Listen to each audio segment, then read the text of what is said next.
Bonsoir, bonsoir, bonsoir. On l'a dit 3 fois ce soir parce que nous y sommes. Le dernier live talk de cette saison 2 de votre télé sans filtre. C'est ce soir et nous avons vécu en votre compagnie des moments uniques. Et pour finir en beauté, on va se revoir avec une belle session de décryptage. On parlera entre autres de la rencontre du chef de l'État Alassane Ouattara avec ses prédécesseurs Henri Konan Bédié et Laurent Gbagbo. Nous évoquerons ensuite les 49 soldats, leur situation, ces 49 soldats ivoiriens toujours aux mains des autorités maliennes. Et si le temps nous le permet, je pense qu'il nous le permettra, nous reviendrons un tout petit peu sur la proposition de loi sur la légalisation de la polygamie qui fait en ce moment grand bruit en Côte d'Ivoire. Analyse pertinente et débat constructif. Ce qu'il faut retenir de l'actualité, c'est dans notre live talk. Ce live talk, notre live talk. Bienvenue.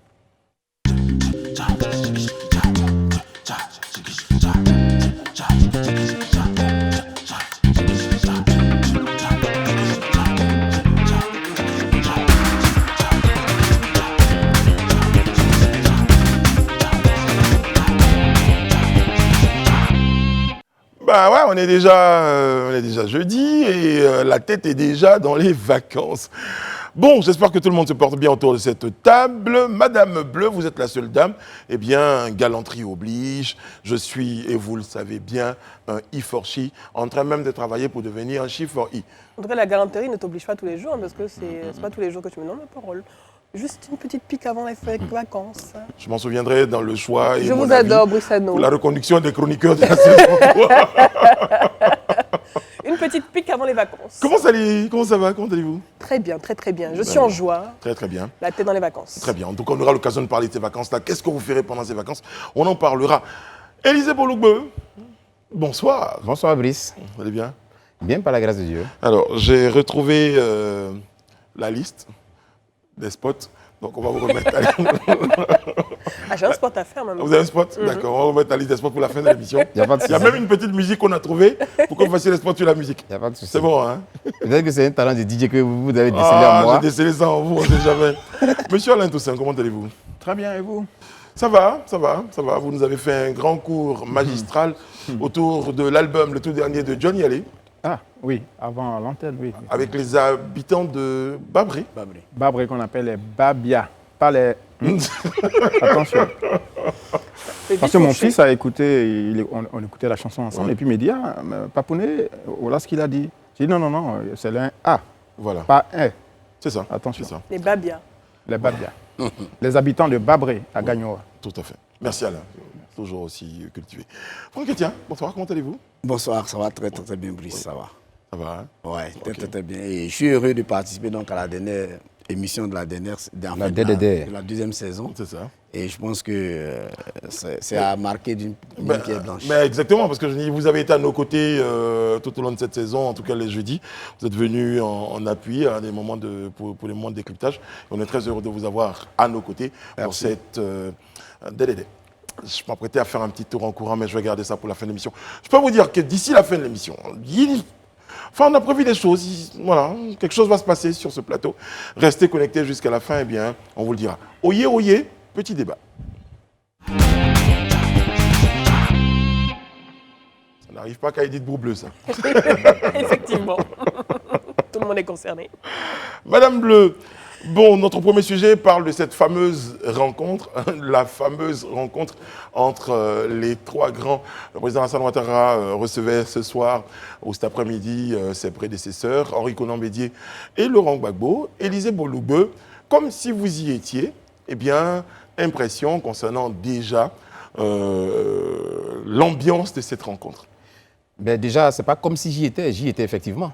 Oui, c'est une expression, Élisée. Ouais, non, je comprends, mais je précise en fait que j'y étais effectivement. Oui, il faut dire qu'on a assisté, en tout cas, pour ce que nos yeux nous ont permis de voir, à une belle ambiance. La première personnalité qui a été accueillie par le chef de l'État, Alassane Ouattara, c'était M. Laurent Gbagbo, le président Laurent Gbagbo, qui 5 minutes après lui, le président a reçu le président Bédié. En tout cas, ils sont rentrés à huis clos, comme cela avait été sous-entendu même dans les différentes communications qui ont été faites sur le sujet. Les échanges ont duré en tout d'environ 1 heure parce qu'ils sont rentrés effectivement à 17h, comme cela avait été signifié. et ils sont sortis autour de 18h20 par là. 18h20, donc un peu plus d'une heure d'échange. Au sorti des échanges, c'est le président Ouattara qui a pris la parole en premier pour dire effectivement qu'il voudrait remercier en tout cas ses prédécesseurs. Il a tenu à ce qu'ils aient cette rencontre, mais il voulait les remercier d'avoir répondu favorablement à l'invitation. Et la parole était donnée au président Laurent Gbagbo pour lire le communiqué, ce qui fait office de communiqué qui sanctionnait cette rencontre-là. Et donc, ce qu'on retiendra de ce communiqué, c'est que cette rencontre est le levain. Voilà, le levain qui va contribuer à créer la cohésion sociale, à créer vraiment cette accalmie, cette paix recherchée-là. Et dans le communiqué, ils ont dit, ou du moins après le communiqué, le président Ouattara a dit que ce n'est que le début d'une rencontre qui sera régulière, parce qu'ils estiment qu'il faut qu'ils contribuent effectivement à vraiment créer le climat de paix sociale, restaurer la quiétude, la sérénité au sein des populations. Et il va généralement les consulter, c'est ce qu'il a dit aussi, pour des questions éventuellement.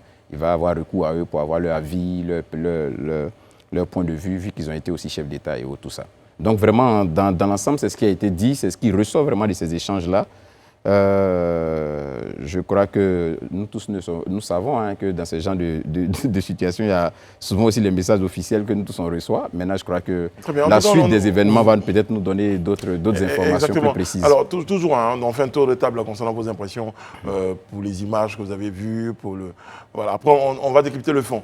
Alain Toussaint, vous retrouvez Henri Konan Bédié, Laurent Gbagbo et Alassane Ouattara côte à côte.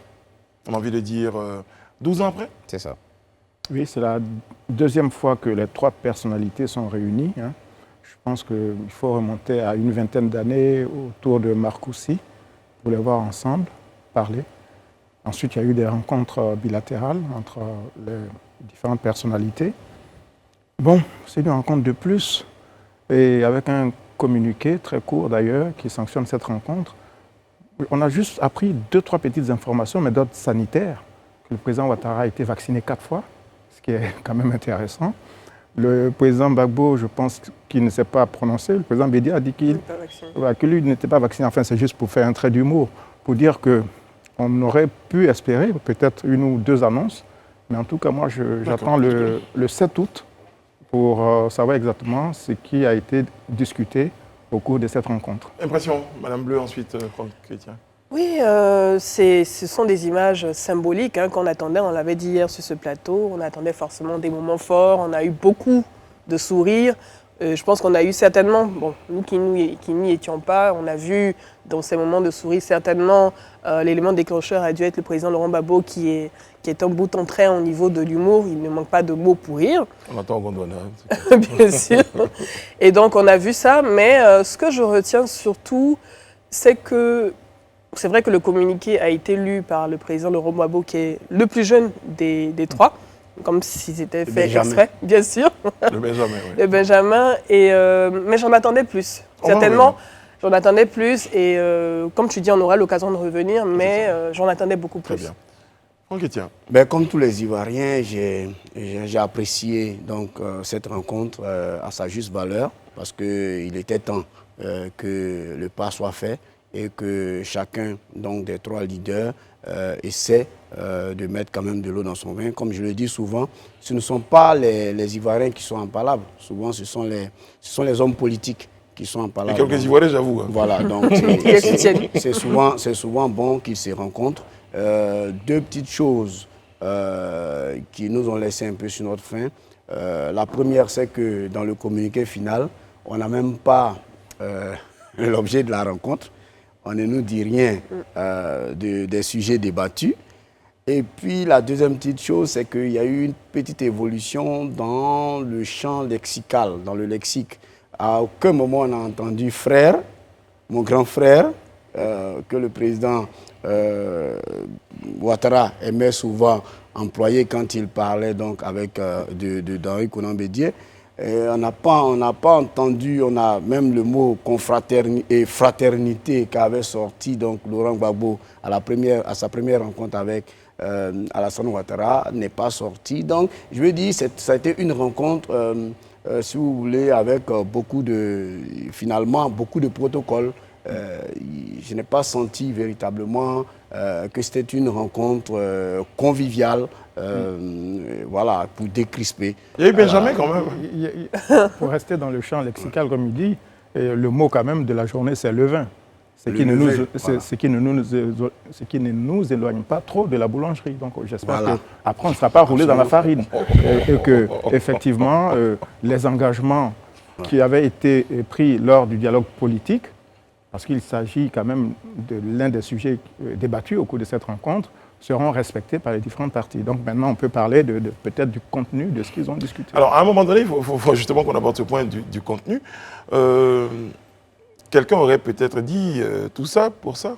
Oui, parce que mine de rien, il y a eu quand même une rencontre, on pourrait dire préparatoire, entre le président Laurent Gbagbo et le président Henri Konan Bédié. C'est vrai qu'on n'était pas dans la salle pour savoir ce qu'ils se sont dit, mais quand même, ce communiqué aurait pu nous donner certaines précisions ou certains points qui ont été débattus lors de cette rencontre. Je vais rejoindre cette fois-ci Rayana, qui hier s'inquiétait. C'est vrai que nous, on était beaucoup plus optimistes de l'issue de cette rencontre, mais finalement, ce sont des politiciens, ce sont des mastodontes de la politique ivoirienne depuis plus d'une trentaine d'années qui pèsent sur ce système politique dans notre pays depuis de nombreuses années. Il y a eu ces sourires, peut-être des sourires de façade, parce que comme tu l'as dit, le champ lexical a beaucoup évolué, on n'entend plus confraternité ou ni mon frère et tout, mais au final, il y a eu des morts, il y a eu des milliers de morts. Et venir nous servir des sourires sans demander, comme elle avait suggéré, je pense peut-être, Jean-Yves Dipaubieux, nous servir, pour dire pardon pour tout ce qui s'est passé, ça aurait pu être le mot fort, en tout cas la déclaration forte de cette rencontre. C'est vrai qu'il y en aura d'autres, c'est certain, mais j'en attendais plus et j'attendais ce mot pardon. Très bien. Je vous garde 15 secondes pour qu'on regarde quelques images de la sortie de cette rencontre-là. Donc, entre les trois leaders, on regarde et on revient sur le plateau. La rencontre de ce jour a été une rencontre de retrouvailles pour renouer le contact et échanger dans la vérité leur vue sur toutes ces grandes questions. Le président de la République et ses deux prédécesseurs ont exprimé leur volonté de faire de cette première rencontre un levain de la décrispation du climat socio-politique national en Côte d'Ivoire. Le président de la République a salué la spontanéité de la réponse réservée à son invitation. Les présidents Henri Konan Bédié et Laurent Gbagbo, pour leur part, ont exprimé leur reconnaissance au président Alassane Ouattara pour son accueil fraternel. Je vous remercie. Voilà. Alors, je voudrais ajouter que je disais à mes prédécesseurs que les uns et les autres considèrent que c'est une réunion extraordinaire. Mais l'on doit considérer qu'elle est plutôt ordinaire et qu'elle sera régulière. Et chaque fois que mes prédécesseurs auront le temps de reprendre ces échanges, je leur ferai appel pour recueillir leur avis et leurs recommandations. Je trouve que ce sera une très bonne chose pour la nation d'entendre, d'écouter mes prédécesseurs, leur connaissance du pays, leur expérience, évidemment aussi le poids politique qu'ils représentent. Donc, nous aurons l'occasion de nous revoir régulièrement en fonction de leur disponibilité. On a entendu les propos de fin de rencontre, donc cette déclaration à lui par le président Laurent Gbagbo. La vraie question que je me pose, c'est le président Ouattara, il peut bien le dire, les gens attendaient une rencontre extraordinaire, mais finalement c'est une rencontre ordinaire. Mais est-ce que c'est ce que les Ivoiriens attendaient vraiment, qu'elle soit ordinaire cette rencontre-là? Bon, je pense que tout cela contribue à la décrispation du climat général dans le pays et il faut mettre cela à l'honneur du président Ouattara qui se pose quand même ces 2 dernières années en champion de la cohésion sociale et je le dis sans flagornerie, voilà, je veux dire, voilà, il est au pouvoir, il a quasiment tous les pouvoirs Et il aurait pu, comme dans d'autres pays africains, faire peu de cas de son opposition. Or là, il a tendu la main au président Bédié et au président Gbagbo, pardon. Eux aussi, ils ont saisi donc cette opportunité de dialogue parce que ce sont des signaux importants qu'il faut envoyer à la population. Et je pense qu'il faut saluer, en tout cas, ces actions qui sont posées, tout en demeurant quand même réservé sur la suite. Parce qu'on a vu des rencontres de ce type ont précédé aussi d'autres séquences politiques qui ont tourné à la bagarre. Donc on attend de voir les décisions qui sont prises dans les jours ou semaines à venir. On aura droit à des rencontres ordinaires. Régulières. Et ordinaires, peut-être. Oui, moi, je voudrais déjà... On est déçus. Est-ce qu'on partage le sentiment qu'on est un peu déçus de ce qui est en Non, Brice, moi, je suis aucunement déçu. Ça, en tout cas, je voudrais le dire de gauche, je ne suis pas du tout déçu. Oui. Au contraire, je salue cette initiative et j'apprécie. Oui, je salue cette initiative. Mais attends, peut-être que vous oubliez quelque chose. Mais vous savez, très souvent, quand on parle de la Côte d'Ivoire, on a l'impression que c'est une exception dans le monde. Mais prenez les pays qui ont fait des crises, qui ont vécu des situations que nous, on a vécues. Et puis regardez-leur devenir, après 10 ans, après 5 ans, ce qu'ils sont devenus aujourd'hui. Vous comprendrez qu'on a fait du chemin. Oui, d'accord, mais cette rencontre-là... Mais selon vous, pourquoi elle est décevante? Moi, je trouve qu'elle n'est pas décevante. Bien au contraire, qu'elle mérite. La première fois depuis 12 ans, les gens ne se rencontrent pas. Quand ils se retrouvent, ils viennent nous dire c'est une rencontre ordinaire, vous vous attendiez à ce qu'elle soit extraordinaire, mais elle est ordinaire, et on va se rencontrer pour la suite. Et vous nous dites la Côte d'Ivoire traverse des moments. Non, Brice, mais du caricature, tu choisis un seul angle, et ce n'est pas juste. Quand il te dit que c'est le levain de la décrispation, ça aussi, tu peux retenir ça. C'est aussi important ce qu'il est en train de dire. La photo de famille. Non, qu'est-ce que tu appelles la photo de famille? Le fait qu'on Mais attends. Le levain, c'est quoi? Mais je vais te dire, Brice, il y a 5 jours de cela, à Ouagadougou, Dami Bass, celui qui gère la junte, a convoqué tous les anciens chefs d'État. Il y avait combien qui étaient présents? Au Burkina Faso. Il y a 5 jours de cela. Mais il y en a un qui a été empêché. Je te dis, il y avait combien qui étaient présents? Il y avait Blaise Compaoré. Voilà. Et puis l'autre, Voilà. Mais est-ce que tu sais un peu ce que ça aurait fait dans le peuple burkinabé si tout le monde était présent? Aujourd'hui, on a une rencontre entre nos leaders politiques. Et les 3 sont présents. Les 3 décident de venir à la rencontre. Je pense que déjà, même ce geste-là, il est salutaire. Et ça devait mettre un motif de fierté pour nous. Ça veut dire que quelque part, il y a cette volonté-là de se parler. Parce que tout ce qu'on est en train de faire... Écoutez, Élisée, ils disent eux-mêmes qu'ils se parlent tout le temps. Donc quand vous dites qu'il y a cette... Mais quand ils se parlent tout le temps... Mais Brice, quand ils se parlent tout le temps, est-ce qu'ils se parlent devant toi? Est-ce qu'ils te parlent devant les caméras? Mais c'est ce que je suis en train de dire. Mais là, ils sont parlés, ce n'est pas devant nous qu'ils sont parlés. Non, ils sont parlés devant les caméras. Non, mais Brice, moi je voulais dire qu'il ne faut pas... Je vous ai compris, Élisée. Non, Brice, je voulais dire qu'il ne faut pas aussi trop tirer sur la corde. Je voulais dire que c'est un premier pas qui est posé après 12 ans, comme tu le signifies si bien. Donc, à partir de là, on va essayer de juger. Mais moi, je pense que la grosse déception vient du fait qu'on n'a pas de contenu. Voilà. Vous vous rappelez quand le président Alassane Ouattara recevait donc le président Gbagbo, au moins il y avait un contenu. Laurent Gbagbo est allé là-bas avec donc une liste de personnes à libérer. Donc il y a eu des sujets autour desquels ils ont parlé. Mais là, ils se sont rencontrés, Élisée l'a dit, 1 heure d'horloge. Donc après 1 heure d'horloge, on aurait voulu entendre que nous avons parlé donc des 49 militaires détenus au Mali. Nous avons parlé de retour donc de Blé Goudé. Nous avons parlé de certains sujets de la nation. Par exemple, et ce communiqué a dû même être rédigé avant la réunion. Voilà. Sinon, je suis d'accord avec Élisée pour dire que c'est un pas à saluer. Moi, je vais dire quelque chose. Peut-être que vous allez penser que... Mais moi, je trouve qu'il n'y a pas de raison même à être déçu. Par l'annonce que fait le président Ouattara, quand il dit que d'abord les rencontres seront régulières, mais qu'il va prendre l'avis de ses prédécesseurs sur les questions de la nation. Je pense que ça, c'est quelque chose quand même... Mais c'est un engagement que le président Ouattara prend devant la nation ivoirienne, devant les Ivoiriens. Les autres présidents l'ont déjà dit, ça n'a rien changé dans le pays. Donc, je veux dire, ce n'est pas ça le point essentiel. Moi, je vais essayer de confronter... Non, ce n'est pas ça le point essentiel pour vous, Alain Toussaint. Mais vous ne pouvez pas préciser que ce n'est pas un point essentiel. Pour vous, ce n'est pas un point essentiel, je suis d'avis. Mais vous ne pouvez pas considérer que ce n'est pas un point essentiel pour les Ivoiriens. Ça tombe bien. Je suis désolé. Il n'y a pas un point essentiel pour vous, mais c'est un point essentiel pour les Ivoiriens. Donc, il a dit pas pour lui, il va expliquer pourquoi. Que des gens décident de se rencontrer, de se consulter, ça se fait partout dans le monde. La Côte d'Ivoire n'a pas inventé l'eau chaude. Voilà, donc je veux dire, et même Laurent Gbagbo, quand il était président, il lui est arrivé, malgré la crise et les tensions, de consulter les anciens, voilà, etc. Donc je veux dire, il faut arrêter de penser qu'il y a une exception Ouattara. par rapport au dialogue. On salue. C'est pas ce qu'on a dit. Hein. Non, c'est ce que vous laissez entrevoir. Non, c'est pas ce que j'ai dit. Vous avez parlé en français. On Si vous n'êtes comprend. pas d'accord avec ça, si vous n'êtes pas d'accord avec ça, vous faites bien de le souligner, il n'y a pas de problème. Ouais, mais là, s'il finit, vous me donnez la parole. Quand il finit, vous me donnez la parole. Voilà. Vous avez le droit de dire que vous n'êtes pas d'accord. C'est pas ce que vous avez dit. Vous l'avez dit et tout le monde l'a entendu. Allez-y, terminez. Écoutez, si ça tourne à la bagarre de rue, c'est plus la peine de parler. Non, c'est pas une bagarre de rue, je suis désolé. Élisée, vous avez la parole. Vous avez la parole. Non, il peut pas vous dire de mais on va commenter les paroles. Non, mais il ne peut pas accepter qu'il dise que c'est une bagarre de rue. Quand je parlais tout à l'heure, c'est lui qui est intervenu, qui m'a interrompu. Mais vous êtes là, vous faites le modérateur. Donc justement, c'est pour ça que je vous redonne la parole. Mais donc il ne peut pas me traiter de dire une bagarre de rue. Je suis désolé. Non, mais ça n'engage que lui.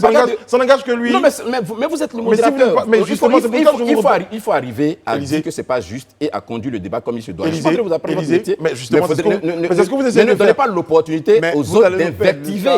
Je suis désolé. Vous avez l'impression, il a dit tout à l'heure, qu'il a l'impression que ça tourne à la bagarre de rue. Si vous n'êtes pas d'accord avec, je vous redonne la parole. Élisée, exprimez-vous. Et après, on va régler le problème de la bagarre de rue. Il n'y a pas de problème. Alain, vous voulez toujours vous exprimer? Alors donc, je reviens sur mon propos pour dire que déjà, ce n'est pas une exception. Même pendant la décennie Gbagbo, le président de l'époque discutait avec ses opposants, civils et même les militaires. Voilà, parce que la finalité de tout cela, c'est de préserver la Côte d'Ivoire. Et ce que le président Ouattara fait, c'est très important. Tout le monde sait, pour ceux qui sont journalistes et qui se renseignent, qui s'informent, tout le monde sait donc qu'au cours de cette rencontre, il a été question des prisonniers politiques, du statut de Gbagbo, des prochaines élections, etc. Enfin, des choses habituelles qui sont habituellement rapportées par les médias. Donc, il n'y a rien de nouveau. Et tout à l'heure, je parlais du 7 août, parce que c'est dans quelques semaines, dans moins de 3 semaines d'ailleurs, on verra bien. Sans doute qu'il leur lancera une invitation à aller au défilé du 7 août à Yamoussoukro. Est-ce que les deux ex-présidents qu'il a appelés les prédécesseurs vont se rendre à Yamoussoukro? Ce sera un signal. Est-ce qu'entre-temps, le président Ouattara fera des annonces fortes qui montrent bien qu'il a entendu les revendications de ses opposants, notamment Laurent Gbagbo qui exige ou qui demande la libération des personnes détenues à l'occasion des différentes crises, etc. Voilà un peu des indicateurs. Je pense que c'est ça le fond. Le reste, pour moi, c'est un peu superficiel. On ne va pas perdre du temps, excusez-moi Brice, sur ces détails-là. On salue l'action du président Ouattara parce que ce ne sont pas tous les présidents africains qui ont une appétence à discuter avec leurs opposants, y compris ceux de cette sous-région de l'Afrique. On sait comment ces gouvernants traitent leurs opposants. Donc, on salue cela, mais on dit il faut aussi souvent de la matière à la population. Absolument, de quoi ont-ils parlé? Qu'est-ce qu'ils ont décidé? Qu'est-ce qu'ils envisagent? C'est quand même, je dis, ce sont des questions qui me paraissent quand même, pour utiliser le nom de notre ami Geoffroy, des préliminaires. Hein, voilà. En fait, oui, concernant les attentes, il faut surtout tenir compte des attentes des populations. On a eu cette crise qui a marqué, qui a meurtri le pays. On a cette rencontre qui a lieu, pour lesquelles il y avait énormément d'attentes. C'est vrai, c'est important de se rencontrer, de discuter. Mais comme on l'a dit ici, ils le font déjà, ils échangent au quotidien. Absolument. Mais au final, qu'est-ce qu'on doit retenir de cette rencontre? C'est vrai, il y a une ouverture qui a été faite, des rencontres sont prévues, c'est une rencontre ordinaire de toute façon. Et ce que je retiens aussi, le mot prédécesseur, et je trouve que finalement, peut-être le mot prédécesseur, c'est une marque de respect du président de la République et une sorte d'ouverture. Parce que parler de prédécesseur, c'est tenir compte en fait du rôle qu'ils ont joué en tant que président de la République de Côte d'Ivoire. Pourquoi vous dites ça? Une marque de respect. Pourquoi je dis ça? Parce que l'ouverture, c'est peut-être, pourquoi pas, un conseil avec ces trois, où il pourra les consulter, comme il a dit, régulièrement sur l'état de la nation, avoir leurs conseils, échanger avec eux sur certaines situations, sur certaines décisions à prendre. Et je pense que le mot prédécesseur, c'est une marque de respect et de considération aussi. et d'expérience. Et j'envisage en tout cas un conseil de sages, pourquoi pas, avec ces anciens présidents, comme on le voit par exemple au Ghana. Pourquoi pas? Allez-y, Je on voulais va dire terminer avec que Élisée. Élisée n'a pas tort, hein, ça je veux dire, et Toussaint Alain non plus. Pourquoi? Parce que simplement, il faut arrêter avec certains superlatifs. Ouais, vraiment, dans notre pays, les gens, on aime trop les superlatifs. Dès qu'on a mis 1 kilomètre de goudron quelque part, on dit qu'il n'y a même plus d'autres goudrons dans le monde, c'est chez nous seulement. Donc, à un moment donné, il faut arrêter les superlatifs. On salue la rencontre, on reste sur notre faim, parce qu'on ne sait pas de quoi ils ont discuté. Et vous n'allez pas annoncer que vous voulez vous rencontrer dans une atmosphère où tout le monde est vraiment focalisé sur vous. Et puis à la fin, vous sortez pour dire non. Et l'autre a dit tu es bienvenu. L'autre a dit je suis bienvenu. Merci d'être venu. Et puis voilà. Et puis on passe à autre chose. Même lorsque le président Donc, Ouattara voilà un peu. Parce qu'aujourd'hui, il y a l'actualité brûlante, c'est au moins les 49 soldats. Voilà, les 49 soldats. On a cela. Et puis après, on a les prisonniers politiques. On a d'autres choses. Voilà, donc je veux dire, on aurait pu nous dire, même la vie chère, on aurait pu nous dire, bon, aujourd'hui on a discuté de ça.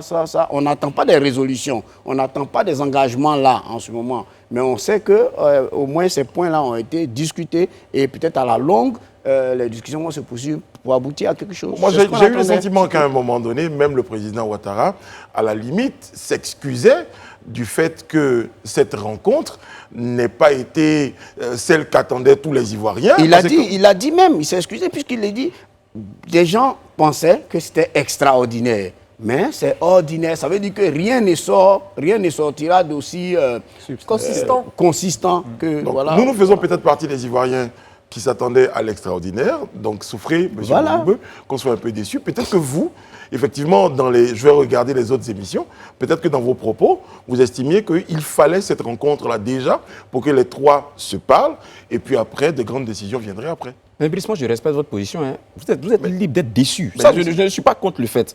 Mais je dis, quand on est en train d'échanger, quand on discute, il faut qu'on prenne la peine de s'écouter et qu'on comprenne aussi que ce qu'on veut, c'est valable pour les autres aussi. Et ça, je tiens vraiment à ce qu'on soit là-dessus. C'est vrai qu'on a terminé le talk aujourd'hui pour la saison, mais il est important quand même qu'on fasse ces précisions-là. Vous avez fait voilà, tout le long de la saison, on l'a laissé faire, mais je pense qu'il est important quand même que si on doit recommencer, on puisse mettre les points sur les i. Ça, c'est très important. Je voudrais faire cette précision avant de continuer. Deuxièmement, je dis, c'est votre droit le plus absolu d'être déçu. Mais quand je compte et que moi, je regarde, j'écoute même tous vos argumentaires. Mais tous vos argumentaires même disent que la rencontre, ça veut dire que nous tous, on est unanimes sur un fait. La rencontre était nécessaire, la rencontre était valable pour beaucoup d'Ivoiriens. Certains, certainement, sont déçus comme vous, parce qu'ils attendaient peut-être qu'on dise beaucoup de choses, ça c'est normal. Mais beaucoup d'Ivoiriens aussi sont d'accord, sont heureux de cette initiative, saluent cette initiative. Et ce qui a été dit par les différents chefs d'État, là, ça les a apaisés. Ils ont trouvé leur contenu à l'intérieur. Il y a beaucoup d'Ivoiriens aussi qui ont eu ce sentiment. Et ça, je pense qu'il faut aussi le respecter. Et c'est ce que moi, je tente de défendre aussi sur cette position. Je pense que quand même, je mérite aussi d'être écouté et qu'on puisse aussi tenir compte de ma position. Mais on a tenu compte de votre position. Voilà. La preuve, on vous a laissé exprimer votre point de vue sur cette question et même faire des précisions. Mais Brice, je voulais dire que dans les rumeurs, hein, voilà. Vous voulez dire quoi, Franck? Non, si c'est les rumeurs, c'est pas la peine de l'évoquer. Je ne dirais pas dans les rumeurs, dans les... Bon, voilà ce qu'on va faire. Dire. Gardez cette idée. Il y a un scoop, un petit scoop. Gardez cette idée du scoop. Justement, il y aura un scoop tout à l'heure avec Franck Etienne. Bougez pas. À tout de suite. Un petit scoop.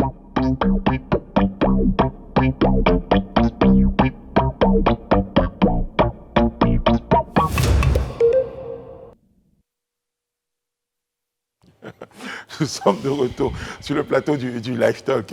Le dernier Live Talk de la saison, et ce Live Talk a besoin d'avoir de temps en temps quelques éléments de précision. Sur ce, j'ai un scoop. Vous avez un scoop, Franck Etienne. Vous avez déjà ce que ce scoop? Non, j'ai une rumeur. Non, pas une rumeur. Voilà. C'est pas une rumeur. Okay. Et peut-être ma langue a fourché un peu. C'est pas une rumeur. C'est-à-dire que on a aperçu rapidement et de façon vraiment très très rapide. On aurait ou on a? On a aperçu, pas on aurait. On a aperçu le président Blaise Compaoré vraiment dans les parages. Voilà, dans les parages de la rencontre. Okay. On ne sait pas s'il avait une rencontre avant, donc avec le président Alassane Ouattara, ou on ne sait pas. On ne sait pas s'il a participé aussi à la rencontre des trois pour faire les 4 grands, on ne sait pas. C'est un ancien président. C'est une révélation. Voilà. Merci Franck Etienne. Voilà, je voulais dire ça juste pour... voilà. Franchement. Ça faisait un peu, ça rappelait un peu les accords des Ouaga en fait. Ouais. C'est possible. Mais Franck, je m'attendais à plus. Oui, franchement, voilà. Je suis un peu... J'avoue être un peu déçu quand même par rapport à ce scoop-là. Moi, je suis déçu. Il faut respecter mon avis. Élisée Boloubeu. Non, mais je suis tout autant déçu que toi. Non, mais beaucoup n'ont pas fait attention, certainement. Ok. Beaucoup n'ont pas fait attention. Allez, le sourire est de retour sur le plateau. Et d'ailleurs, c'est pour ça que vous avez le modérateur. Mais bon, il n'a jamais vraiment quitté le plateau. La réalisatrice vous a fait un petit clin d'œil tout à l'heure pendant qu'on était en train de parler du sourire sur le retour sur le plateau. Ah ouais. Ouais, c'est ça, exactement. Là. Bon, on parle des 49 soldats ivoiriens, on en reparle. Ils sont toujours aux mains de la junte. Ça fait beaucoup moins rigoler. Mais faut reconnaître que cette situation est un tout petit peu gênante quand même. Des 49 soldats. Il y a beaucoup de sons de cloche. En fait, moi, la première chose que je remarque, ce sont les fameux porte-paroles. À l'ONU, l'ONU a beaucoup de gens qui s'expriment au nom de l'ONU quand même. Parce que, vous êtes d'accord avec moi, Élisée? Si, effectivement, avec tout ce qu'on lit, en tout cas dans la presse, surtout les comptes rendus. Il y a l'anonymat, il y en a qu'on évoque. Exactement. Tantôt, certains sont pour des soutiens ou démentent le fait que ce contingent ivoirien-là travaille sous mandat onusien dans le cadre d'un MOU qu'ils ont eu, c'est-à-dire un memorandum d'entente. Tantôt, certains confirment qu'effectivement, ce memorandum existe depuis 2019. Et toutes ces voix qui s'élèvent là, comme vous le disiez si bien, viendraient des Nations Unies, de l'ONU.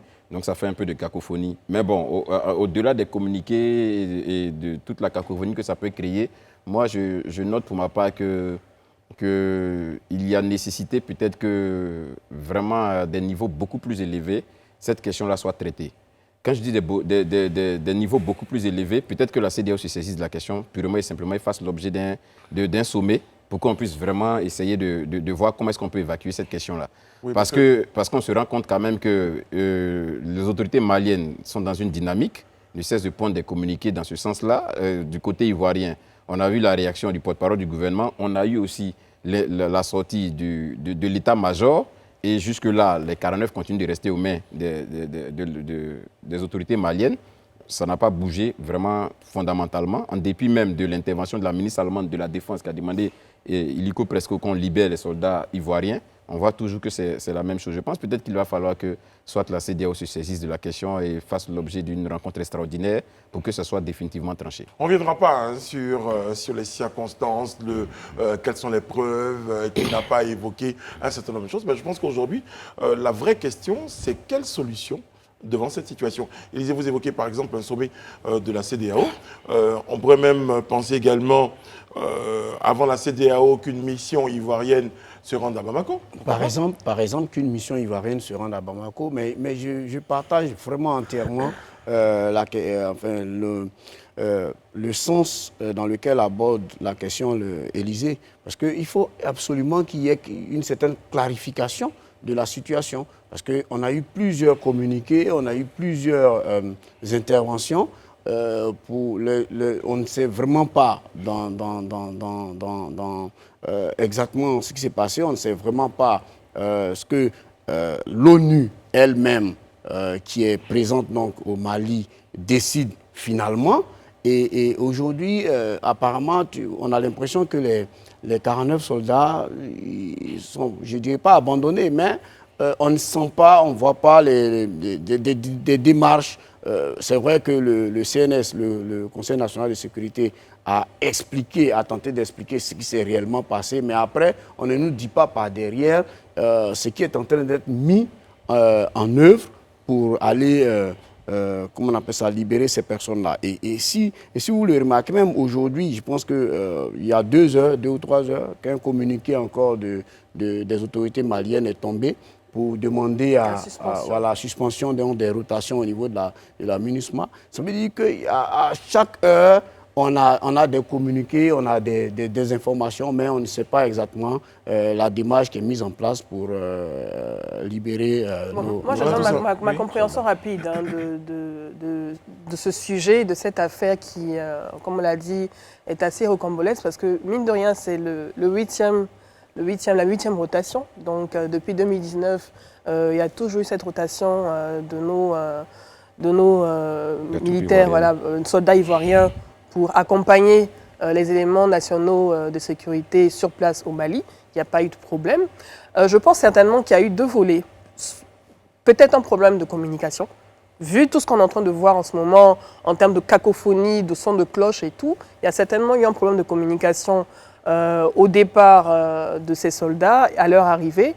Malheureusement, peut-être qu'il n'y a pas eu de validation, de confirmation de leur arrivée, mais problème de communication, lenteur de la communication, peut-être au niveau de nos autorités et aussi du côté des Maliens, peut-être la volonté aussi de bander les muscles, cette fois-ci. Non, peut-être juste de prendre des précautions. Non, je termine. Hein, on voit 49 personnes dont on n'a pas Je suis d'accord, je suis On d'accord. prend des précautions, on dit qui sont ces personnes, on les garde, le temps que ce soit très clair. Je suis d'accord. Après, on est entre États. C'est des choses qui se gèrent entre le ministère des Affaires étrangères, au téléphone, avec des preuves à l'appui. Tout simplement. Et donc, après, contrairement, pour prendre la parole 30 secondes, contrairement à tout le contexte des 7 premières rotations, la 8e est dans un contexte complètement différent, Madame Bleu. Dans un contexte, tu parles du djihadisme ? Non. Tu parles de quel contexte ? Des sanctions, oui. de la transition. Mais voilà pourquoi je parle de bander les muscles. Les sanctions ont été levées. Est-ce qu'ils auraient certaines rancœurs contre l'État ivoirien? Donc il faudrait jouer sur une sorte de prise d'otage, en griffes, je mets en guillemets, de nos soldats ivoiriens pour montrer qu'on a une certaine puissance ou satisfaire notre ego. Ça, je laisse la porte ouverte. Mais ce que je retiens, et ce qu'ils avaient dit dans leur communiqué, les autorités maliennes dans leur premier communiqué, au point 2, ils avaient dit qu'ils invitaient la compagnie aérienne. Et ça, c'est la précision à faire, puisque le porte-parole du secrétaire général de l'ONU, dans son point de presse du 12 juillet, et c'est bien sur le site de l'ONU, c'est en anglais, il a bien précisé à la question d'un journaliste qu'effectivement, ils ne font pas partie de la MINUSMA et qu'ils sont là pour accompagner et assurer la sécurité de la compagnie d'aviation, la compagnie aérienne Sahelyan Aviation Service. Ça, on est d'accord sur ce point. Peut-être que c'est là où il y a eu peut-être un problème de communication parce que cette compagnie également travaille pour la MINUSMA, le contingent allemand. Donc forcément, c'est comme un agent d'entretien ici, par exemple, qui travaille pour une société, qui est prestataire peut-être de notre chaîne de télé, mais derrière, qui a un badge peut-être de Live TV, par exemple. Mais c'est peut-être ces présidents qui n'ont pas eu lieu. Donc, ils ont précisé dans leur communiqué ce jour qu'ils invitaient la compagnie aérienne Sahelyan Aviation Service à confier dorénavant leur sécurité aux forces de défense et de sécurité maliennes. Ça annonçait déjà les couleurs. J'avais parlé hier d'une volonté peut-être de récupérer le contrat de nos forces de défense et de sécurité. Et là, ils le précisent en disant que les rotations sont désormais suspendues jusqu'à nouvel ordre. Il faut se poser les bonnes questions. Okay. Allez-y Alain. Oui, bon, c'est quand même une affaire très, très grave et notre collègue disait tout à l'heure qu'on ne sait rien, mais là, parce que simplement la diplomatie ne se mène pas sur la place publique. J'imagine que les autorités ivoiriennes ont gardé le contact depuis dimanche avec celle du Mali. D'ailleurs, je suis heureux de comprendre que certains ne les appellent plus la junte. Quand vous écoutez les médias internationaux, c'est maintenant les autorités maliennes. Bon, parce que voilà, la légitimité, c'est sur le terrain qu'elle s'acquiert. Bon, l'ONU, il me semble, a été clair avec une déclaration de la MINUSMA qui a dit que ce contingent n'était pas en mission pour la MINUSMA, mais plutôt sous contrat avec cette société d'aviation. Et je pense que l'affaire se corse parce qu'effectivement, depuis 3 ans, il y avait des rotations, mais à l'époque, Ibeka était au pouvoir, la junte est arrivée, peut-être qu'avec la dégradation de la relation avec la CEDEAO, avec la France, avec les partenaires plus ou moins éloignés de la France, les responsables du Mali ont commencé à jeter un œil dans les différents dossiers. Voilà, dans les différents contrats. Et je pense que c'est une affaire que notre gouvernement doit tenter de régler avec ses homologues du Mali. Dans tous les cas, ce sont 2 pays frères, voilà, qui sont liés par des relations lointaines, séculaires et autres.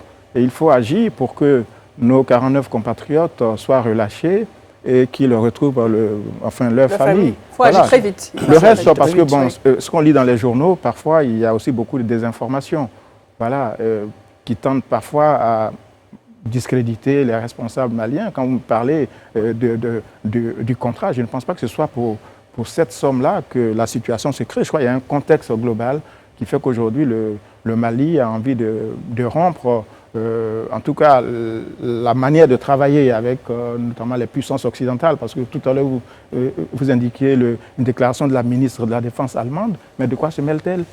Voilà. Moi, j'attends plutôt une déclaration de la CEDEAO sur ce dossier, pas une déclaration allemande, même s'il y a un contingent allemand là-bas. Je dis, à un moment donné, il faut que chacun balaye devant sa porte, que les Européens s'occupent de l'Ukraine et les Africains du Mali, de la CEDEAO, etc.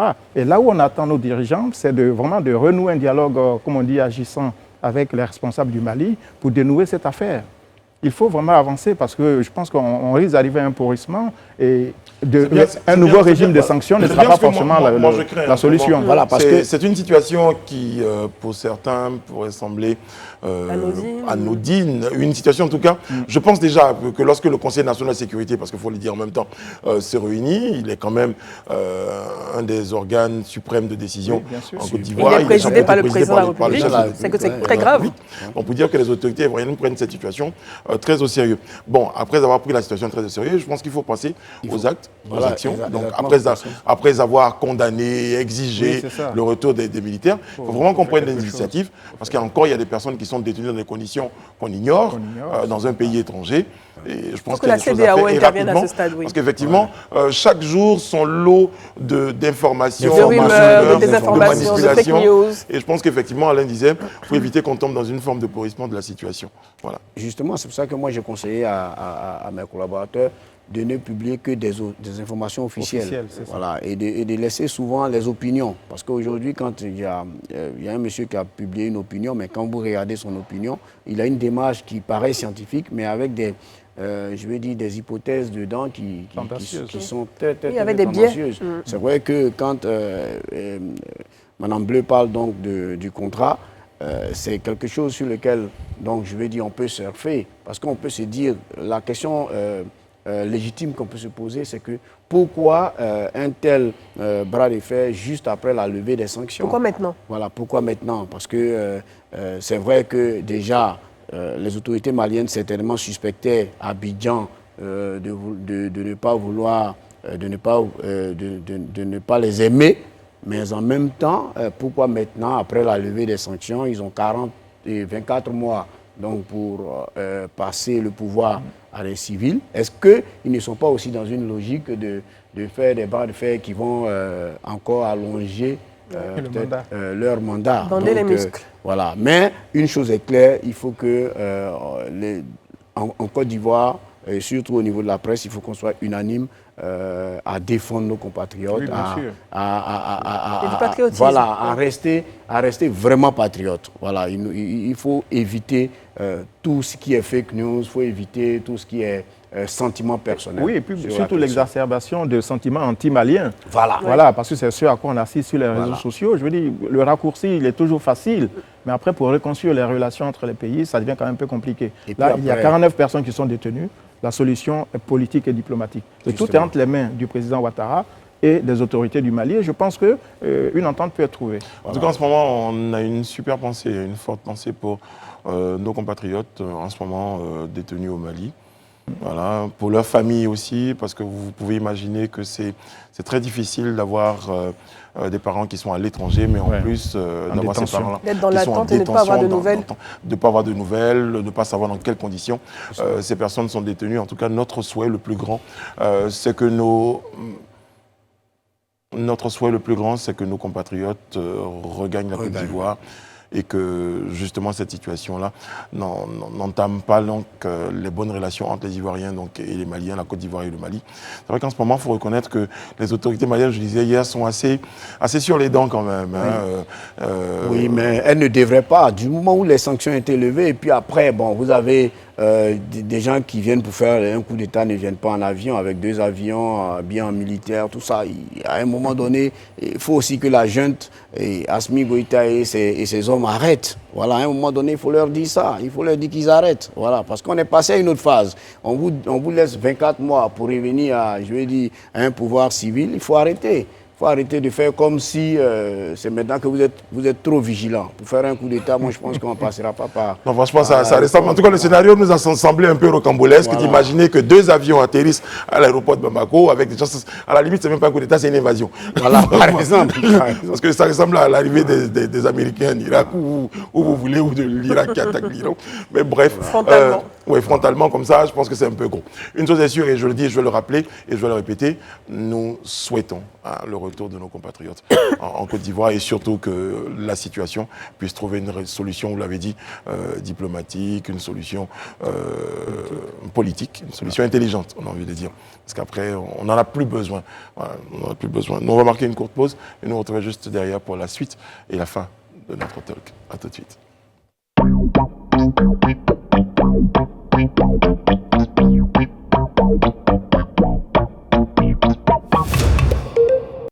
temps pour nous écrire sur nos pages des réseaux sociaux. Vous nous dites ils sont libres. On aimerait bien avoir donc vos sources de confirmation. Peut-être que vous avez l'information plus rapidement que nous. En même temps, quand on veut insulter les gens, si on parle bon français, qu'on écrit, on va insulter les gens sur un plateau. Voilà. Regardez sur les pages des réseaux sociaux. Je m'en prétends le dire. Voilà. Parce que ils sont libres sans une forme d'accord, ça ne le fait pas du tout. Sur ce, notre dernier point, eh bien, celui a été évoqué hier donc, sur le plateau, eh bien, c'est la question de la polygamie. Il y a donc une proposition de loi portée par le député Sangaré de Koumassi. Eh bien, cette proposition de loi est en train de défrayer la chronique. On a eu des déclinaisons, des préoccupations sur ce plateau, à l'image de M. Élisée Bologbeu, qui a évoqué par exemple la question de la vie chère. Donc, dans un tel contexte, était-il important de parler de polygamie? On l'a noté. Franck, vous partagez le point de vue de M. Bologbeu? Pas entièrement. Pas entièrement, parce que j'estime que le pays ne va pas s'arrêter à un seul sujet. Parce que c'est souvent très très facile de dire que dès qu'on aborde un sujet, on dit non, mais on parle de la vie chère. Dès qu'on aborde un sujet, on dit non, on parle de la vie chère. Non, je veux dire que c'est un problème social. Voilà, et les lois sont faites pour régler vraiment des problèmes sociaux. Le député, donc je l'ai entendu s'exprimer, il a fait des constats. Il dit que beaucoup d'Ivoiriens, voilà, pour ne pas être, je vais dire, assez fermé comme lui qui dit tout le monde, mais beaucoup d'Ivoiriens sont dans des situations où ils ont peut-être 2 femmes, et peut-être beaucoup d'Ivoiriennes aussi sont dans des situations où elles ont peut-être 2 maris. Parce que c'est cela aussi, hein, cette loi sur la polygamie, c'est dans les 2 sens. Voilà. Non, justement, voilà. C'est dans les 2 sens après. C'est ce que, je pense, le député essayait de dire hier.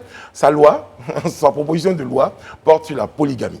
Quelqu'un d'autre, peut-être Madame Bleu, sait-on jamais, quand elle sera peut-être à l'Assemblée nationale, porterait par exemple une proposition de loi sur la polyandrie, la polygynie. Non, mais la polygamie, c'est quoi? La polygamie, c'est la combinaison des deux. On l'a défini sur le plateau. C'est la combinaison des deux. En face de lui. Voilà. Je pense qu'il s'est un peu posé des questions, mais la polygamie, c'est ce qu'on a précisé, c'est la polyandrie et la polygynie. Voilà. Il n'y a pas de problème sur ce projet de loi. Ouais.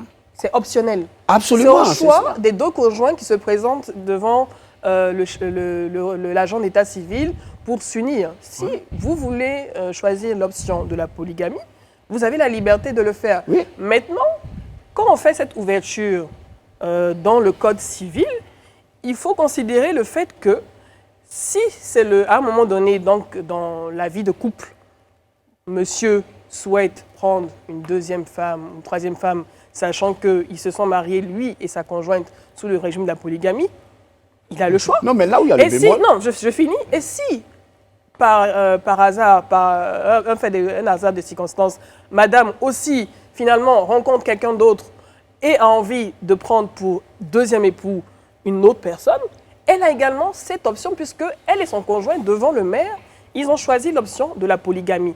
C'est tout, c'est simple. Non, le problème, il n'y a pas de problème pour cette loi. Moi, je trouve qu'il n'y a pas de problème. Qui est le chef de la famille? Lorsqu'on ouvre, non, maintenant c'est 50-50. La question du chef n'existe plus depuis 2013. Ah oui, ça a été modifié.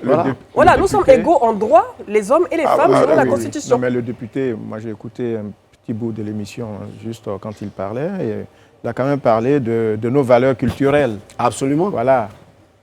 Et il a demandé à son interlocutrice d'hier de lui indiquer le village ou la communauté en Côte d'Ivoire où on aurait une femme avec plusieurs époux. Et donc c'est une curiosité que moi j'aimerais bien satisfaire, savoir exactement. Qu'il n'a pas pu fournir. Non, mais j'imagine que. Mais est-ce que cette affaire de polygénie, polyandrie ne nous fait pas nous dévier du sujet principal qui est la polygamie? Alors non, la polygamie, je n'ai pas terminé. Voilà. Donc moi je pense que le problème de fond, et malheureusement on n'a pas su grand-chose hier avec l'interview du député. Simon, je pense qu'on a appris beaucoup de choses. C'est du point de vue patrimonial. Vous avez un homme qui épouse... Patriarcal. Non, patrimonial. Je parle du patrimoine. Donc, l'aspect économique de cette nouvelle relation. Monsieur Alain, par exemple, est marié à une femme, en première noce. Et il décide, 10 ans après, d'épouser une seconde femme. Avec la première dame, la première femme, ils ont 4-5 enfants. du point de vue du droit, lorsque ce monsieur disparaît un jour, comment va se faire la répartition du patrimoine? Non, parce que d'abord, il est marié sous le régime, admettons, de la communauté des biens, et avec celle qu'il prend en seconde noce, c'est également le même régime. Comment cela va se passer, par exemple? Là, il y a quand même des aspects pratiques qu'on aurait aimé entendre développés par le député. Mais les femmes ont également des patrimoines aussi. Non, Alain, En fait, je retiens que c'est une loi votée. ça relève des décrets. En fait, ça relève à la fin des décrets. Oui, mais le C'est-à-dire que député doit au moins nous dire comment cela va être géré aussi. La loi, elle peut être prise, elle ne gêne personne. Mais je veux dire, moi, le bémol que je constate dans cette loi, c'est le caractère optionnel. On ne peut pas vouloir faire voter une loi et puis mettre derrière un caractère optionnel. Non, mais en fait, quand elle a dit optionnel, c'est entre guillemets. Oui. C'est-à-dire la loi est votée, maintenant, celui qui selon envie ses croyances... C'est un peu comme la communauté de Voilà, biens. la communauté de biens, je choisis de biens voilà. ou de la... Oui, justement, mais je veux dire, on ne C'est pas une contrainte. Exactement, ce que je veux dire. Je veux dire, on ne contrainte. peut pas voter une loi. Aucune loi n'est une contrainte à la base. Aucune loi n'est une contrainte à la base. Il y a des sanctions qui sont prévues. Voilà. Par exemple, je dis n'importe quoi, quand on vous dit interdit de voler, on ne vous dit pas, personne ne va aller attraper votre main. Voilà, personne ne va aller vous empêcher de voler. Mais quand vous finissez, vous subissez les conséquences. Donc une loi, quand on la vote pas en pensant l'appliquer, mais de façon optionnelle. Il n'a pas Non, dit- c'est pas son application qui est optionnelle. Voilà. C'est entre guillemets, en fait, quand En il dit fait, Non, optionnel. C'était la question Non, de en fait, ce que monsieur j'ai dit, Bleu. c'est comme Vous la dites, par communauté des exemple- biens ou la séparation des biens. Devant l'agent d'état Voilà, c'est ce que civil, Mme Bleu je explique. choisis Vous dites d'être qu'on polygame choisit, ou mais non. est-ce Voilà. que le Le mari... régime monogamique ou le Et régime si le polygamique. mari ou aussi monsieur et madame Non, c'est choisissent un par accord à exemple deux. Oui. d'être monogames Oui. en 2022 et qu'en 2030... Monogame. On ne peut pas changer. Non, on peut. On peut changer en cours de Allez-y, route. terminez. Vas-y. Allons-y sur le processus. Et qui veulent changer dans 5 ans, on fait quoi? Est-ce qu'on Dites-moi, qu'il a dit. je vais vous poser une question. Vous êtes marié, Franck Etienne. Vous êtes marié Qui sur veut la changer? communauté, sur le régime de la communauté de biens. À un moment du mariage, vous pouvez décider d'aller sur une formule de exemple. la séparation de biens. C'est possible. Par exemple. Voilà. Maintenant, Non, c'est peut-être pour ça qu'il doit que le je dis- préciser c'est pour dans ça sa qu'il dit loi. le caractère optionnel, là, ça n'a pas son Non, mais sens. ce n'est pas marqué dans la loi, ça. Non. Le mot Non, mais option. tel qu'elle l'explique, c'est Non, comme non, ça. Non, mais après, Non, le c'est député a un terme qu'il a expliqué en utilisé. Vous dire qu'en ce ok. moment, Il y a quelqu'un n'a pas la possibilité de choisir la polygamie. Ça n'existe Mais pas. toute loi est C'est comme cette ça. option-là Ce qui qu'on doit n'existe pas. retenir, c'est qu'une fois que, si la loi, elle est votée, Oui. si vous êtes dans un régime monogamique, c'est les rétroactifs, donc c'est-à-dire que je peux décider de revenir Elle n'est pas devant rétroactive. le... Est-ce qu'elle est Non, rétroactive? je demande. Peut-être que ça pourrait être Mais comment rétroactif. ça se fait, Je pense la pas. Cour Je pense comme pas. ça? La loi non, entre en non, vigueur je- dès qu'elle non, est je On votée. pense- n'est pas en arrière, on avance. On est Non, dans je le parle mouvement. des monogames. Le monogame. Je parle des Il y a un monogames monogame qui auront envie de qui, à un devenir moment donné, polygames. qui a Divorce et devenu puis polygame. il divorce et il reprend. Non, Ça va être intéressant, et cette un loi. polygame qui n'avait pas marié la deuxième, qu'est-ce qu'il décide? Il était polygame, il avait marié une seule devant le maire. Oui. Et maintenant, Mais ça, c'est le cas de Voilà, beaucoup de qu'est-ce qu'il foyers. Maintenant, il veut marier Parce que un moi, je deuxième, il retiens- divorce. Ce que je Mais il va retiens, c'est Et puis il que... reprend. Ce que je Ça va retiens, faire maintenant si, Brice, si je me polygamie. permets, ce que je retiens, c'est que c'est une loi faite par des hommes. Oh non. Non, Oh non. faite par des hommes pour régler les problèmes d'hommes. Ah tout non, simplement. non. Parce que tu as Il a parlé dit, de il a dit patrimoine. ici Non, tu as que parlé- ça non, réglait je vais également le terminer. problème de certaines femmes. Non, Non, ça, non, c'est non, même à mais l'avantage. le Vas-y, problème de il a certaines dit. femmes c'est pas qui ça. dépendent des hommes. Parce que lorsqu'il parle du patrimoine, problème de Je parle du patrimoine, du couple. du couple, c'est surtout de l'homme. Non, mais Lorsqu'on vous regarde, allez nous lancer dans lorsqu'on un regarde ces combat foyers de... polygamiques en Côte d'Ivoire, permettez-moi l'expression, en général, ce sont des femmes qui n'ont, en tout cas en moyenne, hein, qui n'ont pas certains revenus et qui dépendent du mari. Il n'a pas pu nous donner les données, malheureusement, quantitatives et qualitatives, dommage, mais c'est, en tout cas quand on constate, c'est le cas. Donc, la femme a aussi un patrimoine, il ne faut pas l'oublier. Moi, je pense que c'est une loi qui est votée par les hommes et j'aimerais Il bien a voir même les dit femmes... que ça suppléante était une J'aimerais femme. bien Il voir n'est pas les était femmes une de femme. l'Assemblée nationale, ce qu'elles pensent. En tout cas, elles ne sont pas nombreuses. Et bien sûr, quand il s'agissait de respecter les quotas sur les 30% de femmes, les partis politiques n'ont pas été sanctionnés, bien évidemment. On ne respecte pas les lois qu'on se donne. Mais j'aimerais bien avoir la réaction des femmes députées Très bien. par rapport En tout cas, à c'est cette une loi. beaucoup de femmes proposition. ont réagi. Après, on est en train de se battre sur une proposition. On a vu la proposition du député à Salé. Après, Ça a été retiré. qui a été retiré. Donc, pour l'instant, on va encore Mais c'est regarder. Bon, intéressant de soulever ce débat. très, très bien. Bon, alors, tout au long d'une saison, tout au long de cette saison, la saison 2, nous avons été en votre compagnie. Vous nous avez suivis. vous nous avez écoutés, vous avez participé, vous nous avez critiqué aussi, mais tout ça a participé à faire de cette émission un rendez-vous important en Côte d'Ivoire. Des décisions ont été prises à la suite de propos tenus sur ce plateau. Des actions ont été menées après que certaines informations aient été débattues sur ce plateau. Et ça, nous en sommes très très fiers. On en reparlera. Mais j'ai sur ce plateau Alain Toussaint, Élisée Bolougbe, Madame Edith Bourbleu, Franck Etienne. Et sur ce plateau, on n'a pas ce soir deux de nos camarades qu'on va avoir en ligne. Rayana ici est en ligne. Bonjour Rayana. Bonsoir, comment allez-vous?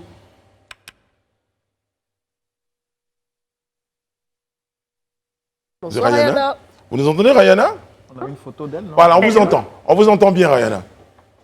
Hello, hello. Bonsoir Rayana. Ah, c'est pour ça qu'on l'entendait pas assez. C'est tellement plaisir d'être avec vous là. Ça fait bizarre, hein? Oui. Ben oui, ça fait bizarre, mais ça fait super plaisir. En tout cas, on voulait vous dire merci. Merci également d'avoir été à nos côtés tout au long de cette saison. Merci beaucoup. Oui, mais merci à vous. Ça a été une saison qui était superbe, qui était encore une fois enrichissante. Et puis je pense qu'on a confirmé quand même tout ce qu'on savait faire. Hein. Exactement, exactement. Cette saison, c'est pas un hasard. C'est ça. En tout cas, on est très heureux de vous entendre. On vous souhaite de belles vacances et puis on vous dit merci d'avoir été à nos côtés. Merci Rayana. On espère vous retrouver l'année prochaine, hein, toujours aussi pimpante, toujours aussi pertinente. Et Alain disait toujours aussi impertinente. On va essayer d'avoir un deuxième. Élisée Bolougbe, avant qu'on ait le deuxième, en 15 secondes, une impression, un souhait, un vœu. Cette saison 2 s'achève. Ben moi, je veux juste, j'aurai deux interventions. La première, déjà, remercier l'ensemble des téléspectateurs qui nous ont suivis durant toute cette saison. Je voudrais particulièrement, en tout cas, dire merci à tous ceux qui nous ont interpellés sur des sujets pour lesquels ils n'étaient pas d'accord avec nous. Je trouve que c'est ça aussi le sens du débat. Ceux aussi qui nous ont félicités, qui ont estimé que nous avons pu porter la voix et leurs préoccupations. Je voudrais en tout cas pour tout cela leur dire merci. Et je terminerai vraiment en présentant des excuses encore parce que parfois les plateaux n'ont pas été aussi ce que les populations ou les spectateurs attendaient. Donc on voudrait vraiment nous excuser si dans nos propos, dans nos échanges, dans nos manières de faire, on a eu à heurter, on a eu à blesser, on a eu à choquer les uns et les autres. Sachez que ce n'était pas notre intention. Notre intention n'a jamais été de manquer du respect, ni de choquer, ni de faire en tout cas mal à nos téléspectateurs qui pour nous nous coûtent vraiment cher. Donc vraiment, je voudrais juste en tout cas que vous puissiez nous pardonner. Et puis on reste ouvert vraiment à vos critiques, à vos interpellations. Je crois que c'est avec toutes ces contributions qu'on va se bonifier et qu'on va pouvoir encore être plus utile que par le passé. Franchement, Élisée a parlé. Je vous donne la liste des spots. Hein, voilà. Tout à l'heure, vous allez nous faire la liste des spots. Franck et tiens, je reviens à vous tout à l'heure. Madame Bleu. Oui, en tout cas, Élisée a parlé un peu pour moi. Hein, et je pense pour nous autres, c'est vrai, si on a heurté à un moment donné nos chers téléspectateurs ou l'opinion ivoirienne, ce n'était pas à dessein. Les opinions s'expriment, c'est le débat. Et en plus, chaque jour, on vient parler de l'actualité qui concerne notre pays et de l'actualité qui concerne les Ivoiriens. C'était un plaisir en tout cas. C'est toujours une belle aventure avec mes collègues chroniqueurs, avec toi, Brice. Et c'est passionnant. On vit la nation au quotidien. On entend son cœur battre au quotidien. Et c'est un challenge qui donne envie de continuer. En tout cas, merci beaucoup. Merci beaucoup. André Bois est en ligne. Bonsoir André. Bonsoir Brice. Comment ça va André? Ben ça va, on est là, comme on dit, on se gère doucement. Doucement. Bon, en tout cas, on est tous contents de vous entendre parce que malheureusement, en fin de saison, vous ne vous portiez pas bien. Vous avez été contraint au repos. Et le repos se passe bien. Vous récupérez bien, mon cher André? Oui, ça va, je récupère plutôt bien. Ouais. Et je vois qu'on s'amuse bien là. Ça chauffe par ici. C'est le cas de le dire. On s'amuse très très bien. Il n'y a pas que vous hein, qui êtes à la base des amusements sur le plateau. Mais bon. Merci beaucoup André pour votre participation tout au long de cette saison. Vous avez été à nos côtés, vous avez eu vos interventions bien ou différemment appréciées. Mais en tout cas, vous restez un maillon essentiel dans notre dispositif et on voulait vous dire merci, même si vous n'êtes pas sur ce plateau ce soir. Merci Brice. C'est vrai que J'en veux terriblement à la maladie de m'avoir sorti des grands débats. En vacances. Parce que sur la polygamie, j'avais des choses à dire. Hein. Ça, franchement, tu nous as manqué pour ça. On se souvient bien de vos différentes interventions, tous les commentaires. Mais André, on vous aime beaucoup. Et puis on est sûr. Bravo André. On vous retrouve très très bientôt. Merci André. On embrasse toute la famille et bon repos à vous. Merci à vous. Bon établissement. Félicitations pour ces belles émissions que vous avez pu faire durant toute la saison. Et puis à l'année prochaine. Enfin, l'année prochaine. On a une image de vous là dans le fond. Voilà, on a un petit cadeau pour vous André. C'est un petit cadeau. Grand danseur. Grand danseur devant l'éternel, on n'oubliera jamais cette image. Merci Jimmy. Merci Jimmy. Alain Toussaint. Oh, écoutez, bravo à toutes les équipes qui ont permis les émissions là, cette saison. Moi, je vais juste un message à l'attention du personnel politique, notamment ceux qui sont au gouvernement, les responsables des sociétés sous tutelle, enfin en tout cas de l'État, c'est de ne pas avoir peur des médias. Parce que quand on vous nomme au gouvernement, c'est pas seulement d'aller parler en Conseil des ministres quand c'est votre tour, mais c'est de venir dans les médias, à la télévision et notamment sur Live TV, à la rencontre du peuple. Voilà, et je pense que c'est essentiel. Voilà, quand on libéralise les médias, cela veut dire qu'il y a de la matière pour les médias, pour faire de l'information, pour faire de la culture, pour faire du social, pour faire de l'économie. Mais si les acteurs essentiels de ces différentes matières-là refusent de parler, on arrivera inévitablement à la mort de ces médias. Or, l'information, c'est celle qui fait vivre un média comme Live TV. Et parce que le talk a montré aussi qu'il était un rendez-vous très important tout au long de l'année. Et Edith l'a dit tout à l'heure, on sait qu'on est suivi par des décideurs politiques, économiques et autres. Donc il serait bon que ceux qui font la Côte d'Ivoire, ceux qui font avancer le pays, ceux qui font bouger le pays, viennent à la rencontre des médias afin que leur message soit distillé auprès des populations. Voilà Brice, occupé à ouvrir le champagne. Merci Alain, oui, mais ce que vous disiez était très important. Alors je tiens à souligner, ça c'est important quand même pour certains téléspectateurs qui disaient non, Alain et Élisée sont fâchés. Non, pas du tout, je peux vous l'assurer. Un grand sourire, donc, et puis ce sont des amis de très très longue date. On n'est peut-être pas d'accord avec les idées des uns et des autres, mais ça reste un débat d'idées. Non, je pense que Brice, vraiment, tu fais bien de le rappeler parce qu'effectivement, il y a certaines personnes qui ne le comprennent pas. Oui. Mais je veux juste les rassurer que tout ce qui se passe sur le plateau, c'est vraiment le plateau. Parce que la dernière fois... Ce sont des débats d'idées. Voilà, pour une anecdote, j'étais une fois avec André et quand on descendait d'un véhicule à Treichville, il y a une jeune demoiselle qui a failli tomber à la renverse. Ah bon? Parce qu'elle était surprise de me voir avec André. Parce que pour elle, quand elle suivait le débat sur le plateau, elle se disait que vraiment c'est impossible que ceux-là s'entendent en fait. Mais c'est juste leur dire que c'est vraiment le débat. Alain, c'est vraiment mon grand frère. Et Dieu seul sait ce qu'on partage ensemble au quotidien. Donc vraiment que les gens se rassurent. Quoi, je ne suis pas au PPACI. Non, bon, voilà. C'est juste ce petit côté. Voilà. C'est ce côté-là. C'est mon grand frère, c'est mon grand frère. Donc Élisée non plus n'est pas au PDCI. Voilà, ça s'il faut pas. Même il s'habille comme les anciens. Merci Franck, merci beaucoup. À vous et à tous nos collaborateurs extérieurs, à tous ceux qui nous ont accompagnés, Geoffroy, Valentin Zawi et tous les autres invités. Ça vous l'a dit, merci à tous ces invités-là, eux qui ont accepté de venir s'exprimer sur nos antennes. À eux, on dit merci et aux autres, on vous attend. C'est un plateau, la télévision sans filtre, c'est un plateau qui est ouvert pour que les Ivoiriens s'expriment. Le promoteur de cette chaîne a souhaité avoir une chaîne de télévision qui ressemble aux Ivoiriens, qui parle des problèmes des Ivoiriens, qui trouve des solutions aux problèmes des Ivoiriens. Merci beaucoup à monsieur Fabrice Sawignon. Merci à toutes les équipes techniques, éditoriales. Le son, c'est Félicien. Stéphane Kra, qui a été donc promu nouveau responsable de l'édito. Maï Mike, avec qui tous les jours on a des échanges à 5h du matin. À toutes les équipes techniques, on les a cités hier, Sly, Mike Alabi, Yannick, Jimmy, Alfred, Eliane Lago qui réalise ce numéro, Emric qui nous a fait toutes ces belles photos. Voilà. Dans des positions. Edwige qui nous a fait les maquillages, Fatim, je cite Skinny, ski, il y a beaucoup de Skinny. On a un Ski Star, on a un Ski Simple. Merci beaucoup à Marie-Danielle, merci à toutes les équipes et ceux que je n'ai pas cités. Merci beaucoup. Et on va ensemble dire une prière, c'est prier que Dieu nous permette d'être là l'année prochaine pour un autre talk, un autre rendez-vous. Merci à tous les Vive le téléspectateurs. Live Talk. Merci beaucoup. Merci beaucoup. Merci. Et À l'année prochaine, à l'année Que Dieu vous prochaine. garde, que Dieu bénisse. Merci beaucoup à vous, téléspectateurs, de nous avoir suivis, Merci beaucoup. de nous avoir supportés. On vous aime. On vous adore. Merci On beaucoup. vous Merci. aime. Merci. Wow, wow, Bravo à vous. Bravo à vous. Merci beaucoup. Merci beaucoup. Tu sais que la chanson, allez, Franck.